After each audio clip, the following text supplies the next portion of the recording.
Madame, Monsieur, bonjour et bienvenue sur Afrique Média, votre chaîne panafricaine. Qui sera le 266e pape de l'histoire du monde, de l'histoire du catholicisme? La question se pose. Après l'effet d'annonce, après le coup de tonnerre, avec l'annonce de la démission, le 28 février à partir de 20h très précise du pape Benoît XVI, cette question reste une question dont il va falloir décrypter. Le prochain pape, c'est-à-dire le 266e pape, viendra-t-il de l'Afrique, de l'Amérique latine, de l'Europe encore, ou alors de l'Asie ou des États-Unis d'Amérique? Cette question nous conduit ce jour donc au cours de cette émission spéciale à revisiter la papauté, l'histoire de la papauté, mais aussi à relire les sous-entendus de l'annonce de la démission du pape Benoît XVI, mais surtout les grands enjeux qui ont cours actuellement depuis l'annonce de cette démission. Au cours de cette émission, tout naturellement, aussi on va aborder ou on aura un regard sur ce que pensent les dirigeants du monde, les chrétiens. On aura aussi des réactions. Et pour en débattre, je reçois dans ce studio Prince Nasser Kemadjou, bonjour. Bonjour Hubert. Vous êtes président de l'Organisation des droits de l'homme et de la protection du citoyen. Par ailleurs, vous êtes musulman. Je dois le dire d'entrée de jeu. Bien sûr, je suis musulman. Je suis musulman pratiquant, mais nous croyons d'un même Dieu. Il n'y a pas deux dieux. Alors, je reçois aussi Henriette Ekoué. Henriette Ekoué, bonjour. Bonjour Hubert. Vous êtes journaliste, vous avez reçu le Grand Prix international du courage féminin 2011 du secrétaire d'État. Là, c'est aux États-Unis d'Amérique. Oui. Beaucoup de courage pour une femme. Vous, aujourd'hui, quand vous voyez la démission du pape Benoît XVI, c'est une question de courage? Oui, le courage de dire stop, je ne peux plus continuer, il faut absolument que je me retire, je ne serai pas à la hauteur. Oui, je pense que c'est une forme de courage par rapport à son prédécesseur qui n'a pas osé démissionner. On va en débattre tout à l'heure ou éclairer la lanterne de l'opinion africaine et même mondiale. Et je rappelle d'ailleurs que vous êtes très aguerri sur ces questions internationales de politique et géopolitique. Paul Ménessier, bonjour et bienvenue. Bonjour Hubert, merci de m'avoir invité sur ce plateau. Je précise que vous êtes consultant Afrique Média. Oui, et puis c'est toujours un honneur de participer à un débat comme celui-ci pour éclairer les téléspectateurs sur ce qui peut être considéré comme l'enjeu ou alors les dessous de la démission du pape, de mémoire d'homme ou alors les dernières générations humaines qui sont sur cette planète qui peuvent dire qu'elles n'ont pas connu de démission de pape.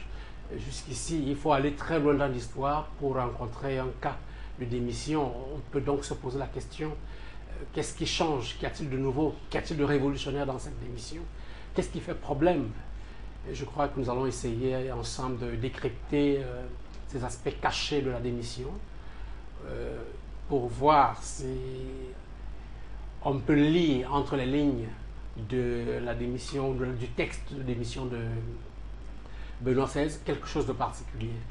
Alors je précise qu'on devrait avoir un prêtre, un communicateur très rapproché du Vatican, de la cité Vaticane. Peut-être on l'aura pour une autre émission spéciale sur cette annonce de la démission, puisque jusqu'à présent, c'est l'annonce qui a été faite le 11 février. On attend donc la démission effective, c'est-à-dire l'acte effectif sera le 28 février prochain à partir de 20h. Le pape Benoît XVI ne s'appellera plus le pape Benoît XVI, s'appellera Joseph Ratzinger et sa direction, c'est déjà connu. Il a dit qu'il va aller dans un monastère et préoccupation là-bas ou occupation, la prière, la contemplation. Je propose donc, pour entrer dans le vif de cette émission, cet acte de démission ou d'annonce de la démission du pape Benoît XVI au Vatican. Frère très cher, je vous ai convoqué à ce consistoire non seulement pour les 3 canonisations, mais également pour vous communiquer une décision de grande importance pour la vie de l'Église. Après avoir examiné ma conscience devant Dieu à diverses reprises, je suis parvenu à la certitude que mes forces, en raison de l'avancement de mon âge, ne sont plus aptes à exercer adéquatement le ministère pétrinien. Je suis bien conscient que ce ministère, de par son essence spirituelle, doit être accompli non seulement par les œuvres et par la parole, mais aussi et pas moins par la souffrance et par la prière. Cependant, dans le monde d'aujourd'hui, sujet à de rapides changements et agité par des questions de grande importance pour la vie de la foi, pour gouverner la barque de Saint-Pierre et annoncer l'Évangile, la vigueur du corps et de l'esprit est aussi nécessaire. Vigueur qui, ces derniers mois, s'est amoindrie en moi d'une telle manière que je dois reconnaître mon incapacité à bien administrer le ministère qui m'a été confié. C'est pourquoi, bien conscient de la gravité de cet acte, en pleine liberté, je déclare renoncer au ministère d'évêque de Rome, successeur de Saint-Pierre, qui m'a été confié par les mains des cardinaux le 19 avril 2005, de telle sorte que, à partir du 28 février 2013 à 20 h, le siège de Rome, le siège de Saint-Pierre, sera vacant, et le conclave pour l'élection du nouveau souverain pontife devra être convoqué par ceux à qui il appartient de le faire. Frères très chers, du fond du cœur, je vous remercie pour tout l'amour et le travail avec lequel vous avez porté avec moi le poids de mon ministère et je demande pardon pour tous mes défauts. Maintenant, confions la Sainte Église de Dieu aux soins de son souverain pasteur, notre Seigneur Jésus-Christ, et implorons sa Sainte Mère, Marie, afin qu'elle assiste de sa bonté maternelle les pères cardinaux dans l'élection du souverain pontife. Quant à moi, puissé-je servir de tout cœur, aussi dans l'avenir, la Sainte Église de Dieu, par une vie consacrée à la prière. 19 avril 2005, 28 février 2013, ce sera à 20 h. Voilà l'histoire parcourue du pontificat de Benoît XVI. On va s'arrêter d'abord sur ce texte de la démission Paul Menessier, un texte bien clair. Oui, un contenu tout à fait clair et qu'on peut d'ailleurs défendre parce qu'on sait quand même que le pape Benoît XVI n'a pas 40 ans, il n'a même pas 70 ans, il est vraiment âgé et même s'il n'est pas aussi épuisé qu'on avait vu Jean-Paul II à son époque, on peut dire que les gens ne sont pas pareils, les personnes. Chacun a un corps qui est le sien et qui est unique et personnel. C'est lui seul qui peut nous dire ce qu'il ressent.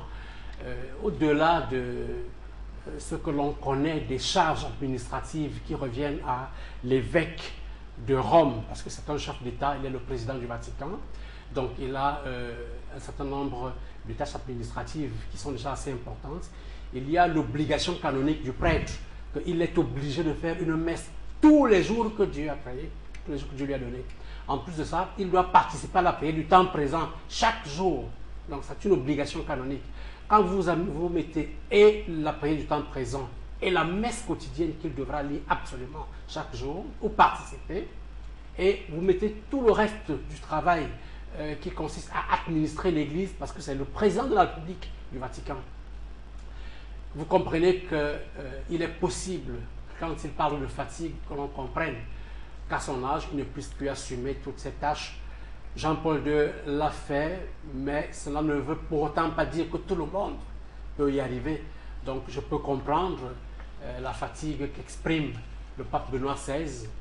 Maintenant, au-delà de ce qu'il nous dit, nous aurons l'occasion d'apprécier à travers d'autres lectures qu'est-ce qui peut motiver une telle décision. Pour l'instant, on préfère croire que le texte du pape Benoît XVI est vrai et que la déclaration qu'il nous a faite fait foi. Nous pouvons simplement accompagner sa sortie de la scène de manière à ce que le 28 prochain, la vacance ne soit pas une occasion pour les rapaces et les mercenaires qui sont dans l'Église catholique de détourner le Saint-Siège de sa mission. de détourner le Saint-Siège. On va en parler tout à l'heure dans les sous-entendus. Henriette Ekwe, bonjour. Bonjour. Vous avez suivi l'adresse du pape, hein, Oui. l'annonce de la démission, fatigue, force, défaillance physique. Alors, votre lecture? Je crois que le pape a eu, comme je l'ai dit tout à l'heure, le courage d'aller jusqu'au bout, de dire qu'il ne pouvait pas continuer. Il faut dire que son prédécesseur, Jean-Paul II, a mis l'agenda d'un pontificat très haut, avec beaucoup de déplacements, aller aux quatre coins de la planète pour rencontrer les populations, y compris dans des pays qui n'étaient pas vraiment des pays catholiques traditionnellement. Je pense à l'Afrique du Sud, où Jean-Paul II a été, etc. Donc, avec cet agenda, à ce niveau-là, le pape qui arrive déjà un peu âgé, il ne faut pas oublier que Jean-Paul II n'avait que 58 ans, il a fait 27 ans. 27 ans en tant que souverain pontife, c'est-à-dire qu'il était rendu à peu près au même âge. Tout à fait. Il était fatigué, au début c'était un sportif, il a fait beaucoup de sport, c'était un prêtre ouvrier, donc il avait une vigueur qui a été amoindrie par ce fameux attentat. Donc, le pape Benoît XVI arrive fatigué, c'est un homme, un rat de bibliothèque, c'est quelqu'un qui est spécialisé dans la doctrine, dont à guider, à éclairer les souverains pontifes plutôt qu'à être au premier plan. C'est pas un diplomate, on a pu le constater par certaines glissades, je m'en tiendrai là. Mais il dit aussi dans ce fameux message... glissades, comment ça? Le discours de Ratisbonne qu'il a dû reprendre. Il y a eu notamment cette volonté de canoniser Pie XII, qui a été pape pendant la montée du fascisme en Europe et du nazisme, et qui l'histoire a retenu comme quelqu'un qui a été très gentil avec d'abord Mussolini, le dictateur italien, et ensuite avec Hitler, puisqu'il a laissé faire la déportation des Juifs italiens. Il a voulu le canoniser. Il y a beaucoup de choses. Williamson, qu'il a voulu, d'abord il a voulu réhabiliter tous les évêques intégristes. Il ne faut pas oublier que les intégristes catholiques, pour ceux qui étaient en Europe, il y en avait un en France aussi, notamment, qui étaient sur les bords assez racistes. Monseigneur Lefebvre, il a voulu les réhabiliter, et Williamson, qui avait dit qu'il n'y a pas eu de chambre à gaz dans les camps de concentration. C'était choquant pour les Juifs qui ont affronté cette épreuve pour l'Holocauste, évidemment.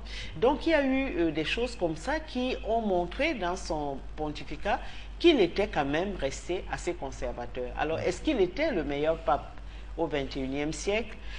Il dit qu'il y a des questions importantes auxquelles le pape est confronté et qu'il n'aurait pas l'énergie, il sentait ses forces décliner, et je pense que c'est vrai. Il y a beaucoup de choses qui vont se passer. Il y a récemment en Espagne, on a voté le mariage des homosexuels, et on sait que l'Espagne est une monarchie catholique. On sait que la France, la fille aînée de l'Église, vient de voter, la fille aînée de l'Église, comme on le disait dans l'histoire, vient de aussi voter le mariage homosexuel. Il y a le problème de l'ordination des femmes qui s'opposent. Les femmes poussent les catholiques parce qu'il y a des femmes qui sont dans des monastères, qui se consacrent aussi à la prière, donc on pense qu'elles pourraient être aussi élevées au rang de prêtre. Donc il y a beaucoup de sujets des mutations de la société qui font que je crois que le pape Benoît XVI n'était pas le mieux indiqué pour conduire un pontificat après Jean-Paul II. Ça ne veut pas dire que Jean-Paul II lui-même était un terrible progressiste, mais quand même lui demander non seulement cette épreuve physique, mais un Allemand qui a eu une certaine culture, une retenue et une pudeur, aller subir l'agonie qu'a subi Jean-Paul II, parce que moi, bon, je ne veux pas heurter les esprits catholiques, mais le fait que l'agonie de Jean-Paul II se soit passée sous les feux de la rampe, c'était quand même choquant. Quelques jours avant sa mort, on l'a exhibé à la fenêtre du Vatican, il a pu vaguement soulever son bras, murmurer quelques mots, puis on l'a retiré, comme pour dire qu'il ne peut pas mourir. C'est un être humain, il est mort. Et cette espèce d'étalage de son agonie, je crois que ça a fait un peu peur à Ratzinger, qui est un homme de l'ombre, qui préfère le jour, au moment où la vie va s'achever, qu'il puisse être en période de recueillement pour le passage vers l'au-delà, ce qu'on n'a pas évidemment accordé à Jean-Paul II. Merci Henriette Ekoué.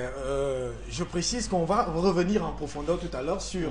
Parce que vous avez évoqué là les enjeux, la foi ou la religion ou le catholicisme aux prises. Avec la modernité, avec les grands sujets qui se posent aujourd'hui dans le monde. Prince Nasser Kemadjou, vous avez suivi aussi ce mot du pape. Oui, nous avons, dans certains milieux musulmans, nous avons accueilli avec plusieurs interrogations et aussi tout en tenant compte des controverses qui est dans le monde de la religion catholique. Bon, comme Henriette vient d'étaler tout à l'heure, le modernisme a basculé directement la foi et c'est pour ça qu'il faut éviter de confondre l'Église catholique à la foi. La foi est personnelle et les églises, ce sont les loges, ce sont les confréries. Et qui, quand vous voyez même de l'existence d'abord du monde chrétien qui date depuis 453 ans, et c'est vrai, le monde catholique existe seulement 15 098. Donc il faut comprendre le fondement même d'abord de cette religion romaine, que c'est un problème qui regarde beaucoup plus les Européens et un peu dans les pays qu'ils appelaient les pays primitifs, l'Amérique du Sud, l'Afrique, mais ce n'était pas tellement beaucoup plus entré à l'Amérique centrale. Donc, compte tenu de secrets des loges, à un moment donné, celui qui a la foi, comme Jean-Paul XVI, Benoît XVI.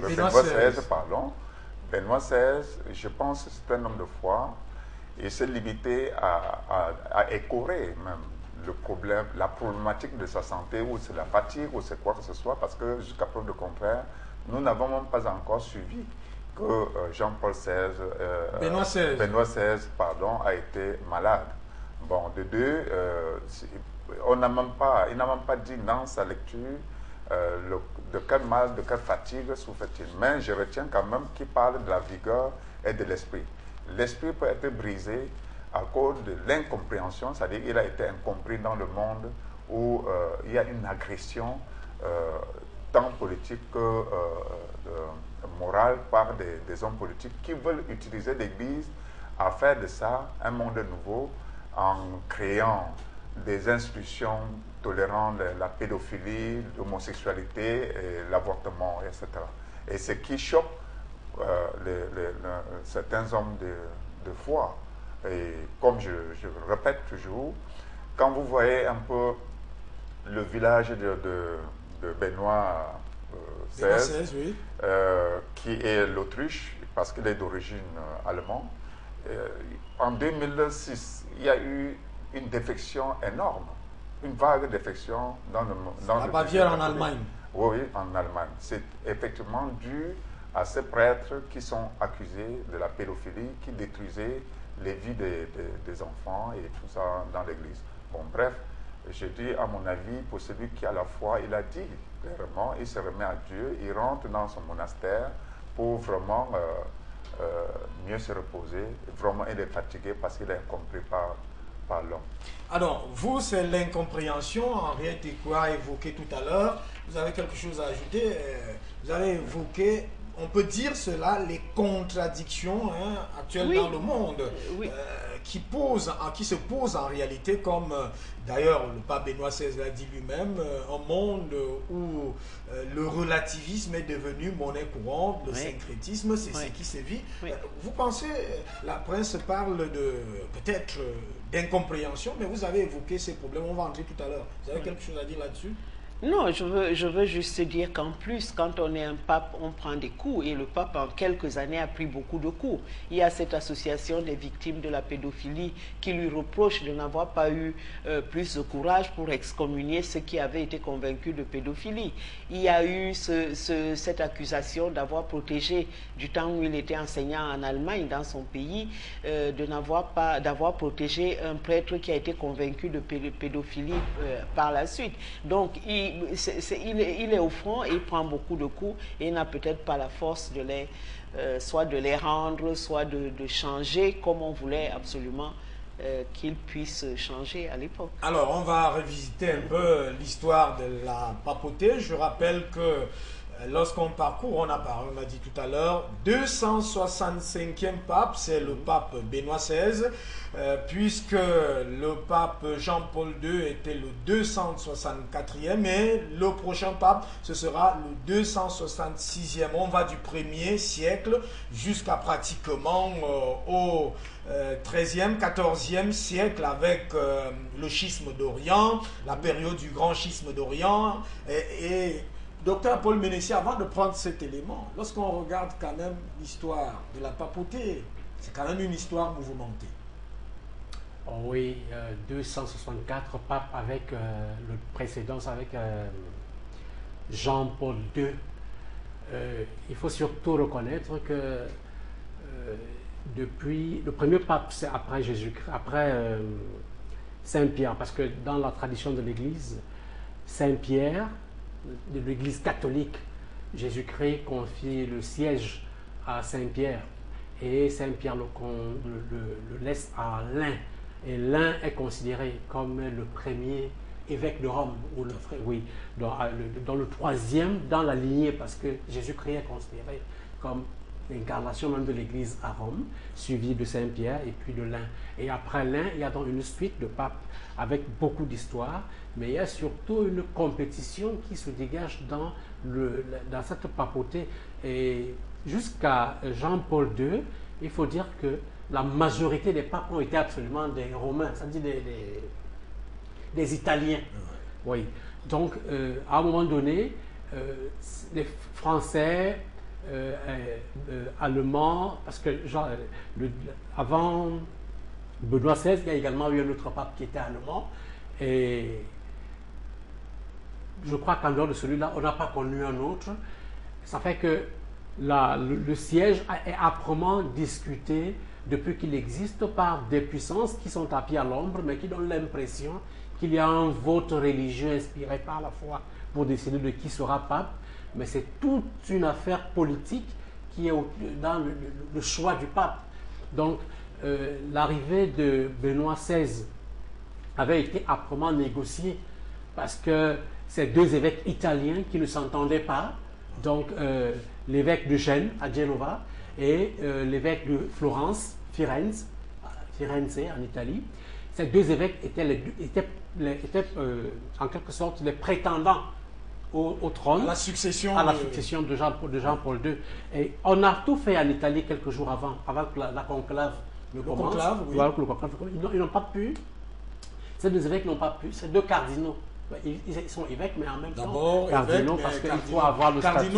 Cardinaux électeurs. Ouais, il faut être cardinal, voilà, pour postuler. Alors, ils ne se sont pas entendus et Joseph Ratzinger, qui à l'époque était en quelque sorte le numéro 2 du Vatican, a pris le relais, a pris la responsabilité sur lui de trancher, d'écarter les deux, en disant, bon, écho, vous ne serez plus sur ce siège, je prends moi-même les commandes. C'est vrai que le jour où la conclave, avant que la grande réunion ne démarre à Rome, il y a eu une autre réunion, j'ai eu l'occasion j'étais à Rome en ce moment-là, et c'est à cette réunion que Benoît XVI, le cardinal Ratzinger, Joseph Ratzinger, avant d'être pape, se lève et il dit, vous savez tous ma droiture, vous connaissez tous ma droiture et vous connaissez mes positions par rapport à l'Église. Celui qui veut, il me suit. Celui qui ne veut pas, qu'il reste. Mais si je passe, voilà ce que je compte faire. Quand les cardinaux arrivent, nous on attend que la fumée blanche sorte, mais dans tout Rome, on sait déjà que c'est Joseph Ratzinger qui sera le pape.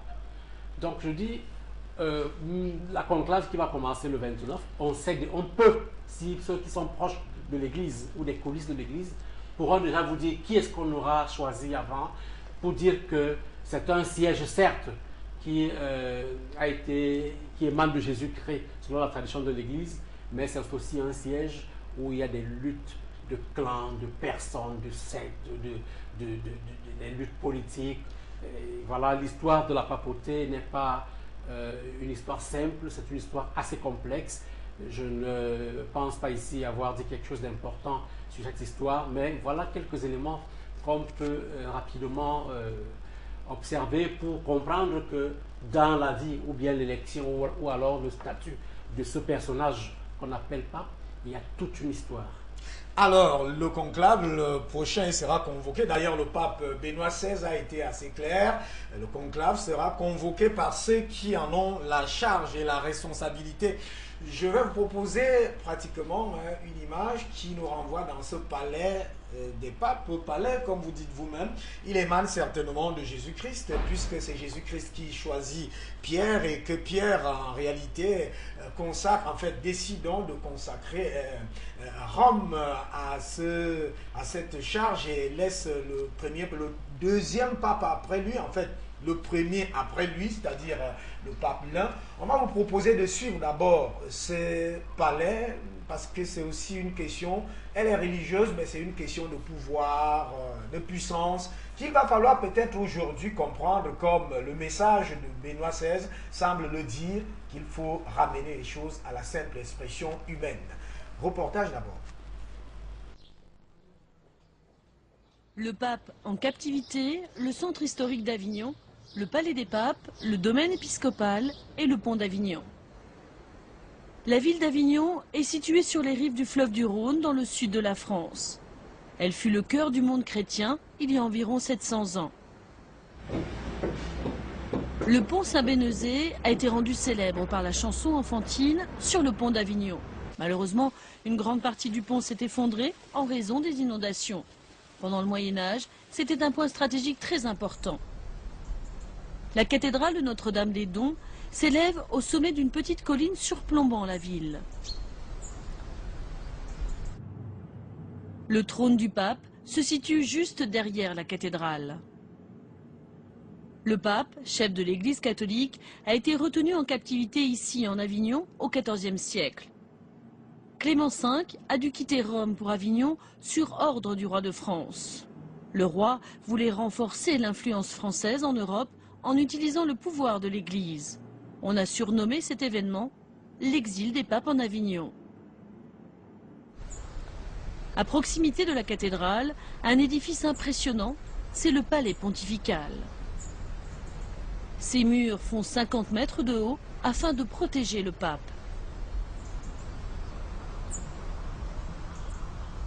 Le palais est d'ailleurs connu comme la résidence la mieux protégée au monde.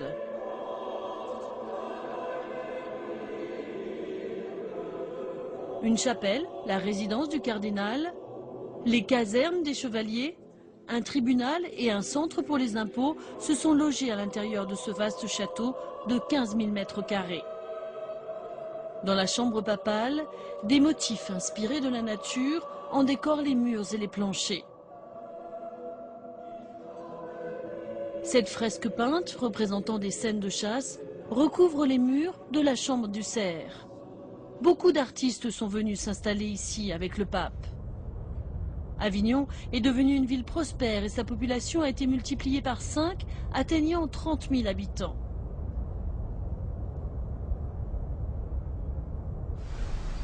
Toutefois, le pape, après un certain temps, espérait rentrer à Rome et être libéré du joug français. C'est le pape Grégoire XI qui finalement a réussi à retourner au Vatican 70 ans plus tard. À la suite de ce départ, Avignon est redevenue une ville tranquille du sud de la France. Alors, le palais des papes, avec ce reportage qui ne fait pas dans la dentelle, qui nous expose ces papes pris pratiquement en otage. Le joug français, c'est ça, Henriette Ekoué. Oui, je crois que l'histoire de la papauté est, comment dire ça, elle est intimement liée avec l'histoire politique des monarchies en Europe durant des siècles. Et cette papauté va jouer parfois des rôles importants. Il y a eu des papes qui ont été vraiment des parrains et des tuteurs des rois. Il y a eu les croisades qui ont été organisées, mais la papauté a toujours joué un rôle éminemment politique, aussi bien dans les cours et les monarchies, notamment les monarchies catholiques, et aussi dans le jeu des alliances entre les monarques, les mariages, etc. Et ce rôle-là est important dans l'histoire, ce qui fait que lorsque la France décide de la séparation de l'Église et de l'État, c'est qu'on voudrait que la France ait une histoire qu'après la Révolution française, qui a été la révolution qui a jeté à terre les nobles et l'aristocratie qui étaient très liés à la papauté, il fallait continuer par cette séparation de l'Église et de l'État. Donc, c'est reconnu aujourd'hui encore, la papauté a une certaine influence. On se souvient que lorsque le pape Jean-Paul II a été désigné, il y a eu toute une littérature qui disait que le pape avait été désigné avec le soutien des États-Unis qui voulaient absolument en finir avec le mur de Berlin et surtout faire exploser le bloc de l'Est. Et le pape va jouer un rôle très important parce que le pape Jean-Paul II, parce qu'à l'époque, il y a un syndicat qui naît, qui fait beaucoup de bruit à Gdańsk en Pologne, pays catholique, qui est donc le syndicat de Lech Walesa. Et le pape va être là régulièrement, il va venir 2 fois, il va aller voir les responsables politiques. Et même s'il y a eu à un moment donné une petite déception des dirigeants de Solidarność, il est indéniable que le soutien du pape à ce syndicat et la mise en valeur de cette révolution dans le bloc de l'Est a contribué sérieusement à ce que l'édifice du bloc de l'Est commence à se fissurer et qu'on en arrive à 1989 lorsque le mur va définitivement tomber. Donc les papes jouent un rôle important en politique. Le pape Jean-Paul II a été un pape très politique qui est d'ailleurs allé en Amérique latine aussi pour dire aux Nicaraguayens qui n'étaient pas contents d'ailleurs que lorsqu'on est prêtre, on ne s'occupe pas des problèmes politiques et on se souvient qu'à l'époque, il y a des prêtres qui ont combattu aux côtés des sandinistes, des révolutionnaires qui voulaient jeter une dictature qui était une lignée, la famille des Somoza, et il y a des prêtres qui vont prendre les armes et qui vont lutter avec des sandinistes pour chasser la dictature. Donc, on va parler peut-être du rôle de Ratzinger justement dans le combat contre la théologie de la libération, où il va... La théorie de la libération, oui. La théologie de la libération qui est née en Amérique latine avec des prélats comme Gustavo Gutiérrez et Leonardo Boff. Et un de leurs éléments emblématiques, c'était évidemment Don Helder Camara, qui était l'évêque de Recife au Brésil. La théorie de la libération pose comme principe que c'est vrai que les prêtres, l'Église prépare les hommes à être heureux au-delà, dans l'au-delà, mais il faudrait qu'ils commencent à être heureux ici et maintenant. Et dans l'Amérique latine, où il y avait beaucoup de dictatures militaires, avec des inégalités criardes, une grande misère et une répression féroce, les prêtres ont dit il faut quand même qu'on soit aux côtés des populations qui se battent, non seulement pour qu'on mette fin à ces dictatures, qui étaient la plupart des dictatures militaires, mais qu'il y ait des droits, en fait, des droits humains. Et le fait qu'ils aient eu une coloration progressiste, ça fait dire à Ratzinger que c'était non seulement des marxistes, mais de dangereux communistes. Et donc, Gustavo Gutiérrez et Leonardo Boff ont été excommuniés. Donc, il a été un peu perçu comme celui qui a combattu cette théologie de la libération qui disait il faut être heureux ici et maintenant. Et Jean-Marc est là pour parler du Cameroun, est un peu un adepte de cette théologie de la libération. Donc, politiquement, la papauté a joué un grand rôle. Et lorsque Jean-Paul II, par exemple, est allé en Amérique latine, il y a eu une déception au Nicaragua et je crois en Colombie, où les gens ont dit, on croyait qu'il venait ici pour nous soutenir, mais quand il vient, il dit que nos combats sont extrémistes. Est-ce qu'il peut vivre la situation que nous on vit tous les jours, où on est dans la misère, on est dans la répression constante et nous sommes tous des catholiques. Donc il y a cet engagement-là. Peut-être Ratzinger ne pouvait pas être le prêtre, comme l'a dit l'expert, ne pouvait pas être ce pape rassembleur. D'ailleurs, tous les commentateurs disent aujourd'hui qu'il a nommé tellement de conservateurs cardinaux qu'on est sûr que lorsqu'il y aura l'élection d'un nouveau pape, le nouveau pape ne pourra que sortir de ce moule des conservateurs comme lui. Alors, donc, ce sera un peu difficile, mais en principe, il reste là. On n'a pas le prêtre comme devrait avoir, très introduit à la cité Vaticane. Il reste quand même que l'Église a sa doctrine, ses principes. Prince Nasser Kemadjou, vous êtes, même dans l'islam, il y a quand même un ensemble de règles qu'on doit suivre quand même. Vous avez internationalisé l'Église catholique. Et ces ministres suprêmes, comme Papal, qui vient de démissionner, vous l'avez illusionné le monde. Fait quoi qu'à travers ses gestes et sa parole, c'est Dieu qui vous parle, qui est contraire à d'autres religions, c'est-à-dire le Bouddha, le bouddhisme et l'islam, qui est en majorité au moins 3 milliards de fidèles dans le monde. Mais je vous dis, il faut faire la part des choses, parce que dans l'Église catholique, le catholicisme est beaucoup plus politique. Mais c'est fidèle, chacun a sa foi. Chacun a sa foi, comme je vous ai dit tout à l'heure, que lorsque voilà un pape qui est intellectuellement assis, et je crois que sa position n'est pas bête, sa position est juste, est vraie, est lumière. Vous ne pouvez pas utiliser le Vatican pour détruire le monde. Et commence à utiliser le Vatican pour utiliser le Vatican pour détruire le monde, parce que il faut être précis, nous on est là sur la place africaine et mondiale. Comment ça? C'est la France, l'Italie, l'Espagne qui sont le socle du christianisme, de catholicisme. Bon, mais il faut même vous poser la question, pourquoi il y a eu des discordances entre les protestants, les orthodoxes, les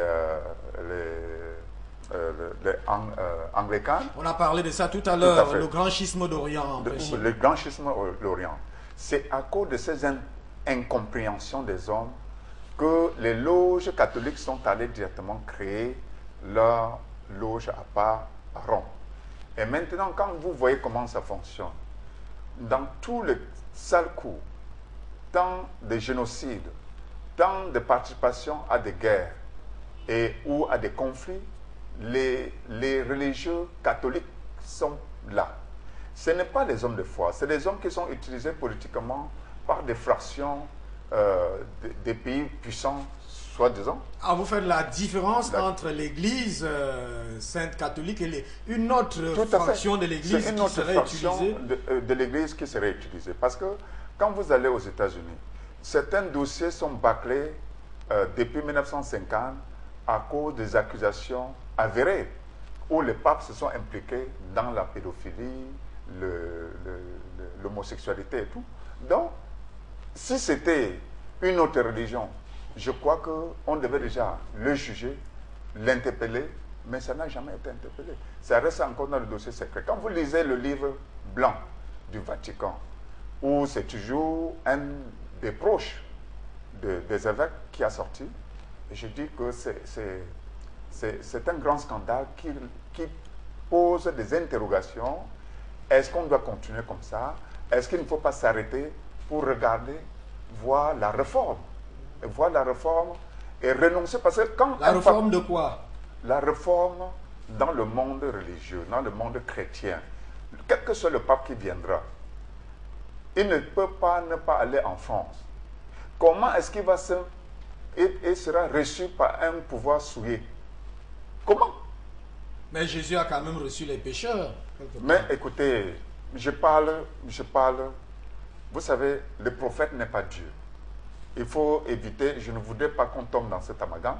Le prophète n'est pas Dieu, même le prophète peut se tromper, mais Dieu ne se trompe pas.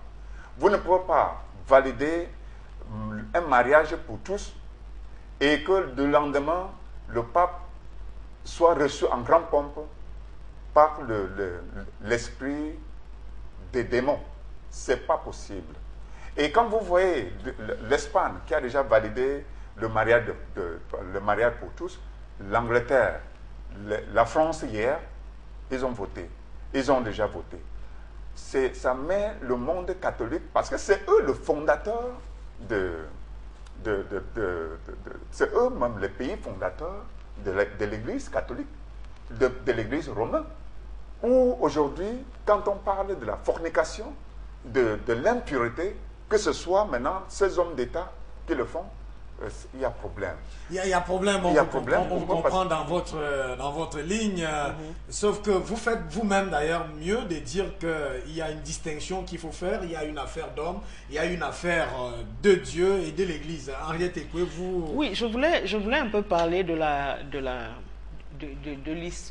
du changement éventuel, parce que Hubert a dit tout à l'heure que l'Église aussi a sa doctrine, c'est vrai, mais dans l'histoire de la papauté aussi, on voit qu'il y a eu des évolutions. Il y a eu la fin du mariage des prêtres. On dit que c'est parce que le pape du moment n'aimait pas beaucoup les femmes qu'il a mis fin au mariage des prêtres, alors qu'au début, les papes pouvaient être mariés et les prêtres pouvaient être mariés. Il y a eu le culte de la Vierge qui a été instauré un jour par un pape qui a dit il n'y a pas que Jésus, il y a aussi la Vierge. Et c'est devenu le culte de la Vierge. Il y a eu ce fameux concile de Vatican, le concile Vatican II, qui a été considéré dans les pays africains aussi comme une espèce de révolution, c'est-à-dire que la messe en latin ne soit plus obligatoire, mais qu'on puisse célébrer Dieu dans les différentes langues dans lesquelles la religion catholique s'est implantée. Donc il y a eu une évolution qui pouvait absolument changer les mœurs. Je parle par exemple de cette histoire du célibat des prêtres, on parle beaucoup aujourd'hui de la possibilité, parce que certains prêtres se sont découverts, ils ont dit qu'ils avaient une famille et des enfants, qu'ils étaient amoureux de leurs enfants et de leurs femmes, mais qui n'ont jamais pu présenter à l'Église cette famille de l'ombre. Donc, même si on peut dire que l'Église a ses habitudes, etc., il y a aussi eu des moments où l'Église a fait un pas vers des choses qui n'étaient pas de la doctrine traditionnelle. Donc, la doctrine peut évoluer en fonction de l'évolution des mœurs. C'est ce que je voulais dire. La doctrine peut évoluer en fonction des mutations, mais de en la réalité, société. Cette doctrine-là reste fondée sur l'évangélisation. Cette évangélisation. Oui, mais alors la fin du mariage des prêtres, c'est référence. Je veux me tourner vers le docteur Paul Ménessier. On se trouve là, on va prendre les papes qui ont démissionné dans l'histoire justement de la papauté. On se trouve là dans un enchevêtrement entre église politique, église et foi et action humaine et engagement humain. Docteur Paul Ménessier. Bon, on peut se limiter quand même à l'histoire de cette démission, parce que toutes les démissions précédentes, ou alors toutes les démissions de pape ne se ressemblent pas. Celle qui nous intéresse le plus, c'est celle de Benoît XVI. Mais on peut rappeler le contexte, on l'a déjà suffisamment évoqué avec ces brillants intervenants. Benoît XVI, c'est vrai, c'est un homme rigoureux, c'est un prélat très formé, il a une culture allemande d'origine, et tout ça fait de lui un homme très carré dans ses positions, et ça on le sait. Puis il arrive dans un environnement absolument, entièrement en décadence, en dégénérescence des mœurs. Vous savez que l'Europe, même à l'époque de Jean-Paul II, avait déjà un problème. Jean-Paul II a exigé que les Européens mettent dans leur constitution que l'Europe avait son fondement culturel était chrétien. Oui. Et justement les laïcs, les partisans du laïcisme, et puis tous les ont refusé. Ils ont contesté cela. Mais il est quand même bien de savoir que la matrice culturelle de toute l'Europe, c'est le christianisme. Et justement, je vous relance. C'est là que le problème se pose aujourd'hui. La matrice, c'est le christianisme, oui. Mais les actions, ce qui se passe politiquement, moralement, éthiquement, ça pose problème. Quand je dis que la matrice culturelle, c'est le christianisme, donc on peut dire aujourd'hui que la civilisation européenne qui a ce soubassement chrétien est en train de s'effondrer. Comme Tchèque l'avait prévu, je dis Anta Diop, c'est-à-dire que chaque civilisation naisse arrive à maturité et s'effondre. Oui. On a connu les Sumériens qui avaient 3 dieux, c'est-à-dire comme l'équivalent du Père, le Fils et le Saint-Esprit, avant Osiris, c'est-à-dire qu'en Afrique. Et puis on a eu l'Égypte pharaonique avec un dieu. Puis on a eu un transport, un déplacement de ce qui constitue toute la sagesse contemporaine de l'Égypte vers la Grèce et de la Grèce vers Rome. Et c'est tous ces enseignements qui sont à la base de ce qu'eux ils appellent aujourd'hui leur civilisation moderne, civilisation occidentale. Et cette civilisation est en train de s'effondrer comme les précédentes, c'est-à-dire comme la sumérienne, comme l'égyptienne, comme la gréco-romaine, elle est en train de s'effondrer. Donc on est là dans une problématique de l'effondrement de la civilisation occidentale qui entraîne avec elle l'Église. Parce que l'Église est bien la mère, elle est encore présente de cette civilisation. Vous voyez donc, il n'y a pas que l'homosexualité qu'on peut reprocher aux Occidentaux. C'est toute la société occidentale qui est en pleine dérive, avec notamment son capitalisme financier, son libéralisme à outrance, sa vie sans vertu. Donc, tout ce qu'ils ont enseigné eux-mêmes, tout ce qu'ils ont écrit dans leurs livres depuis le 15e siècle, qui ont fondé le socle de la sagesse, qui constitue le socle de la civilisation moderne, qui veut faire de l'homme blanc un être trop intelligent et supérieur, est en train de s'écrouler. Parce que toutes ces vertus, aujourd'hui, on va à l'encontre. L'éducation selon laquelle, quand un enfant naît, il doit être rigoureusement éduqué, bastonné à la limite pour bien suivre... discipliné, pour être assidu. Est typiquement occidental. C'est bien les éducateurs occidentaux qui l'avaient écrit avant. Mais aujourd'hui, c'est le contraire. L'enfant doit être libre de faire tout ce qu'il veut. Et le papa doit suivre. Alors, quand un type comme... aujourd'hui, l'enfant n'a même plus de papa ou de mère. Aujourd'hui, il n'a même plus de papa ou de mère. Il peut être le fruit d'un couple de même sexe. Alors, tout ce scandale-là, au moment où le pape Benoît XVI n'a plus toutes les forces de tenir le coup, parce que n'oublions pas qu'il y a un autre tiraillement à l'intérieur du Vatican. Lequel c'est? On peut évoquer simplement le Vatilix. Vatilix, voilà, on va arriver tout à l'heure. Donc il y a un autre tiraillement dans le Vatican qui a besoin de quelqu'un de prêt pour passer les ordres, pour que les choses répondent effectivement à la tradition, à la doctrine en cours et aux vertus du christianisme. Si vous n'avez plus cette possibilité, ou alors si vous avez peur que les choses puissent être faites dans votre dos, parce que c'est ça que les autres veulent. Oui, on va arriver tout à l'heure dans les coulisses. Ce qui s'est passé avec Boris Eltsine, c'est qu'à un moment donné, je rappelle Boris Eltsine parce que ça ressemble à ce qui aurait dû arriver à Benoît XVI. Boris Eltsine, à un moment donné, ne gouvernait plus, c'est sa fille qui gouvernait, mais il fallait qu'on le maintienne artificiellement au pouvoir, pour donner l'impression que c'est Boris Eltsine qui est là. Alors, Benoît XVI aurait pu rester là, et les gens conspirent jusqu'à l'intérieur du Vatican, soit en faveur de l'homosexualité, soit en faveur de je ne sais plus quelle grosse calamité, et faire endosser à Benoît XVI. Benoît XVI, c'est là. Voilà. Donc je crois que cette démission intervient dans un cas, dans un contexte, dans une dégénérescence totale de l'Europe qui est en train de connaître son effondrement, et ça va avec le Vatican, ça va avec le pape et tout cela. Il est possible que les choses se remettent, que les pendules se remettent à l'heure, et c'est pour ça que je loue l'intervention du prince Nasser, que le pape, le prochain pape qui viendra, il fallait vraiment, et ça je suis d'accord avec Henriette, il fallait vraiment que Benoît XVI quitte la scène, qu'il a eu le courage de le faire. On devrait applaudir cette initiative. Il ne s'est pas agrippé au pouvoir mordicus comme certains, on le voit un peu dans le monde. Ils sont tout à fait croulants, mais ils sont toujours là. Et à côté d'eux, il y a des gens qui décident. Et on vous donne l'impression que c'est eux qui continuent à décider.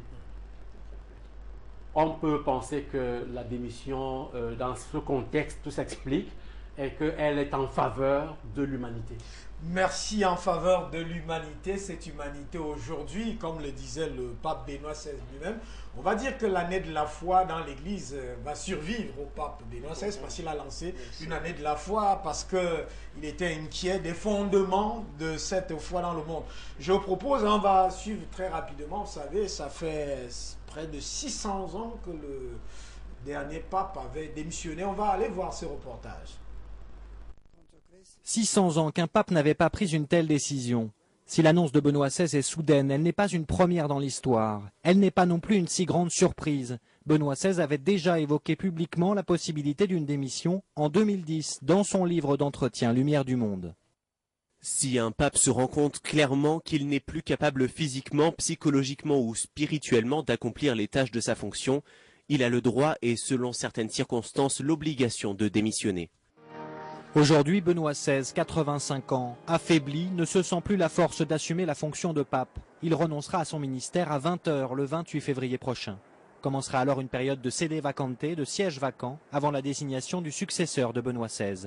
La démission du pape, inédite dans l'histoire contemporaine, est inscrite dans le code du droit canonique, depuis la décision du pape Célestin V de quitter ses fonctions à la fin du XIIIe siècle, après seulement 5 mois de pontificat. Alors, Henriette Ekwe, je crois que vous l'avez déjà dit tout à l'heure, qu'en principe, c'est une décision courageuse, cohérente et même bien pensée. Je crois que c'est ce qui est dit là, avec le canon romain 332, article 2, que nécessairement le pape Benoît XVI a vu qu'il n'était plus apte, capable, physiquement, moralement, pas moralement, c'est-à-dire que dans ses aptitudes, il n'était plus capable d'assumer sa fonction. Oui, tout à fait. Je vais répondre à votre question, mais commencer par dire, c'est vrai que le libéralisme effréné a pu secouer les mœurs dans les pays occidentaux. Mais il faut dire que la foi catholique est en concurrence sur le terrain européen avec d'autres confessions. Et en la matière, les protestants ont pu paraître comme les plus évolués, puisque ce fameux Henri VIII, un peu polisson, voulait avoir ses 8 femmes. Le pape lui a dit non, ça ne se fait pas. Et il a créé son église anglicane. Et cette église anglicane peut avoir paru comme un progrès, puisque les prélats, même s'il y a tout un rituel qui reste un rituel catholique, mais où les prêtres sont des hommes mariés. C'est aussi... Les pasteurs. Les pasteurs, je veux dire. Et c'est aussi dans le cas d'une nation très très protestante comme la Hollande, qui a été un des premiers pays où les homosexuels pouvaient se marier, où on pouvait fumer du cannabis, où les libertés paraissaient vraiment débridées, même comme la Suède, tous ces pays scandinaves, qui sont en fait des pays protestants, mais qui ont paru comme des pays d'avant-garde du point de vue des libertés. Donc le Vatican est un peu en concurrence avec ces confessions-là qui ont fait des avances. Et comme on est aujourd'hui dans l'ère de la communication... Vous croyez que fumer le cannabis... non, je ne suis pas pour fumer le cannabis. Je veux simplement dire que avant qu'il n'y ait ce petit effondrement du monde capitaliste débridé de 2008, il y a eu une concurrence des confessions qui ont pu faire en sorte que la société française, comme d'autres sociétés européennes, ont été, disons, entraînés vers ces changements de mœurs. Parce qu'il y a des pays où les homosexuels pouvaient aller se marier. Et c'est pour ça aussi qu'au sein de l'Église catholique, le problème du mariage des prêtres n'est pas une hérésie en soi, puisqu'il y a des cas qui ont existé, des prêtres qui ont pris des femmes. Alors en Afrique, alors c'est la totale. Il y a des prêtres qui avaient des familles, qui allaient les inscrire à l'école, tout le monde le savait, et puis bon, ça ne gêne personne. Le prêtre a toujours sa soutane. Mais le pape Benoît XVI s'est prononcé là-dessus. Oui. Il s'est prononcé là-dessus. Il a été clair. Tout à fait. Non, c'est pour dire que si certains pays européens, comme l'Espagne, comme la France, en sont arrivés à aller jusqu'au mariage homosexuel, c'est que la société de la communication vous met des pressions et les autres pays autour de vous qui ont semblé être plus progressistes ont fait en sorte que vous pour ne pas être trop ringard, vous acceptez ça. Mais j'ai entendu les Russes qui sont en train de débattre de ça. Ils sont catégoriques. Ils ont dit, on ne veut pas de ça chez nous. Voilà. Et puis c'est tout. L'Église orthodoxe aussi a trouvé que ça c'était une hérésie. Mais les politiques russes ont dit que non, c'est pas possible que ça se passe chez nous. Donc il y a quand même cette concurrence, il y a la médiatisation extrême qui fait en sorte donc, là, vous pointez du doigt si les vous médias, refusez, la communication. Oui, mais je veux dire qu'on est à l'ère de la communication, il n'y a pas moyen de faire autrement. Vous ne pouvez pas entrer sous la table lorsque à votre poste vous pouvez avoir 70 chaînes de télévision étrangères. Et où donc cet impact de l'évolution, entre guillemets, d'autres peuvent penser que ce n'est pas une évolution. Vous arrivez entre guillemets. Voilà. C'est pour ça que et où les gens, et où ça vous met la pression parce que vos communautés qui sont dans cela. L'autre jour, j'ai appris qu'une petite minorité en Allemagne voulait qu'on légalise la zoophilie. C'est-à-dire la possibilité pour les hommes de faire l'amour avec des animaux. Ça peut arriver à de telles hérésies. C'est donc une question de cette médiatisation, de ces pressions. Bon, j'espère qu'on n'ira pas jusqu'à autoriser la zoophilie. Merci Même si les animaux ne peuvent pas marcher pour réclamer leur droit à l'intégrité physique. Merci d'avoir fait cette précision. Merci pour cette pointe d'humour. Alors, je vais vous proposer maintenant, vous savez aussi, c'est une question de pouvoir. Et aujourd'hui dans le monde, on le voit, le docteur Paul Ménessier venait de le dire, et Afrique Média se fait. Le garant est peut-être avant-gardiste dans ce sens parce que ce qui gêne aujourd'hui la marche du monde, c'est cet appétit au pouvoir où des gens croulants, ce sont les termes du docteur Paul Ménessier, arrivent à conserver le pouvoir, arrivent à tout faire alors qu'ils sont tout simplement gérés par d'autres. Je vais proposer un peu le pouvoir qu'a le pape et après cela on va apprécier le détachement du pape Benoît XVI vis-à-vis de ce pouvoir. Tout à fait.